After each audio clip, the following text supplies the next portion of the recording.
Isang tanong agad ganda. How is the president? He's healthy. He's healthy.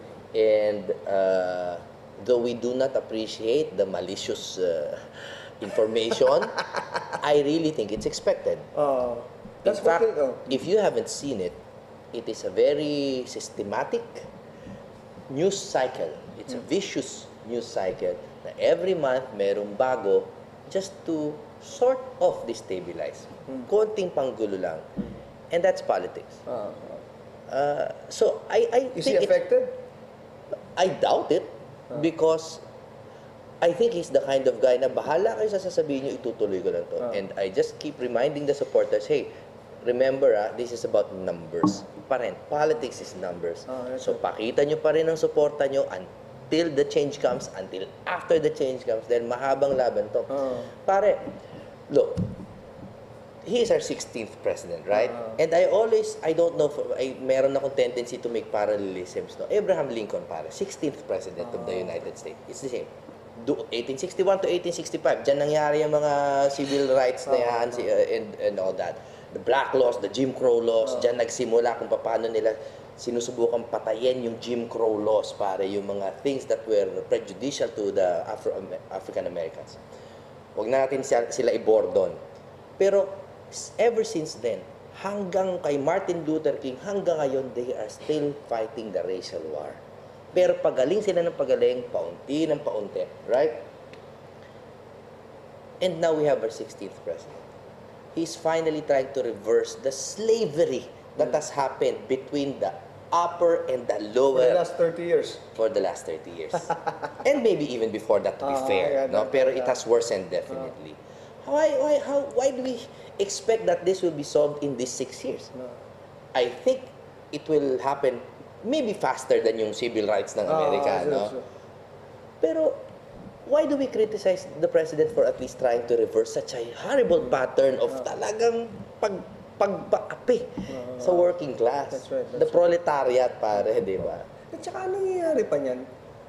I'm sure you'd agree with this, Jim. Kasi most of the problems that we face now were problems of the past administrations. Yes, yes. Kaya ngayon lang nire-rectify at iniisa-isa at ngayon na-highlight. At siya pang napupuna, no? Anyway, we're excited tayo. Let's not rant on the program about the ano na lang. Anyway, we're here There were good people in that administration. Oh yes, just to be fair. Pero kaya lang sayang eh. Sayang. Too few good men. Too few good. Too few. Let's talk about the PAGCOR now. PAGCOR, of course, has been instrumental in helping out various projects na ano. Kumusta yung participation natin sa Marawi? Napakalaki, sa totoo lang. Alam mo, I really hate to sound like a psychopath, no? Pero grabe yung chairman Andre Domingo. Ang galing. Galing, Chairman Didi, ang galing eh. Galing talaga. And the board of directors, fantastic pare. Sila Sir Fred Lim, Rene Concordia, Gabi Claudio, and Carmen Pedrosa. Carmen Pedrosa, pare, writer. Nasa liderato talaga. Okay. And nung Marawi, they were able to provide the mga temporary shelters. Na, ang gaganda pa rin. Ang gaganda nga eh. Project namin yun. And I'm proud to be a very, very, very minute part of that. Pero, ang galing na PAGCOR eh. Yeah, galing. Pero, case in point, no? Every time an agency does something good, there's always something bad to be found. Kasi, dahil gambling, why don't we just follow the laws? We have a charter. You want us out, repeal the law. Yes. Lobby for it. In the same way that we also lobby for certain things in Congress, lobby for it. You want to repeal it, go. Do it. Pero the fact that your congressmen are not voting for it or not even filing it means maybe we're doing something good, pare. Something right or something good. I'll give you the floor now to tell our viewers about the importance and the project of the presence of PAGCOR in various yung projects that you've been doing, and of course your iyong plans as an artist also, and maybe we can also tell them that we should make udyok for you to run for something. Ano. Ako na mag-uudyok sa'yo. Wala akong pera-pera eh. But the floor is yours, Mr. BB. Una sa lahat, Idol Jojo A, at sa mga viewers, sisimplihan ko. Para hindi kayo antukin. Sisimplihan ko. The secret to a good democracy is in the agencies. You can read books about it. Why Nations Fail is a good book about it. The agencies. I would love to shift to federalism. But if our agencies and our local governments are not fixed, I'm telling you, with 2 years right now na experience working in the agency, walang mangyayari. Nasa ahensya. And agencies are established by law. So, sisimplihan ko, tulungan natin yung mga agencies, lagyan natin ng mga tama na tao, at yung mga appointees nila Pangulo, bigyan natin ng pagkakataon. So that when we switch to federalism, the infrastructure is there. Naaandar yung mga utos ng parlamentaryo o kung ano man ang gawin natin sistema. Otherwise, all the lofty dreams, without the buto, without the structure, without the skeleton, it will fail.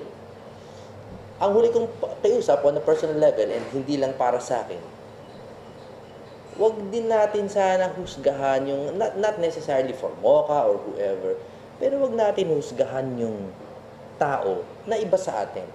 Kasi ang isang parlamentaryo should be a broad representation of who we are. And who are we? We are businessmen. We are artists. No? We are soldiers. We are teachers. And at some point, kailangan yung parlamentaryo natin ay merong tig-isang boses para sa tig-isang uri ng Pilipino. For so long, our Congress has been monopolized by one type or maybe a few types, and usually of businessmen. Which is why we have been sold. Ang akin, kung gusto niya nang tuloy yun, di iboto niyo ulit yung mga yung mga negosyante. But if you really want your heart and your soul and your dreams to be represented, vote for a various types of people who will really represent who the Filipino is. Yun lang. Well said, Kong. Jimmy, advance ako mag-isip eh. Ikaw talaga. Paying 100 million. Well, medyo ako lang tuloy nakakain sa sobrang sarap dito sa Hindi, patay sa akin ito mamaya. Titirahin na natin yan. Again, we'd like to thank, of course, the Vice President for CSR Group of PAGCOR, Mr. Jimmy Bondo. Thank you, sir. It's my honor, Idol. Talagang hindi pa tapos yung pangarap ko na magsayaw with the time. Oo, okay. Hindi, alam mo, itong natin, ang dami natin ng magagamit dito about politics, about artists, about yung mga controversial things, about administration and everything. I think we just had a complete show right now, right here, no? So, again, thank you very much, Mr. Jimmy Bondo. And maraming salamat po. This is the Medyo Late Night Show, and I always leave you with this note. Always do everything, friends, for the greater glory of God and for the service of man you always love and always laugh. This has been the Medyo Late Night Show, and I'm Jojo A. Ba't ang hina no? Dahil yung sumigaw sa restaurant. Parang kayong gulay. Ang ganda kasi dito sa Taste of LA. Taste of LA all the way. See you guys. Good night. Bye-bye.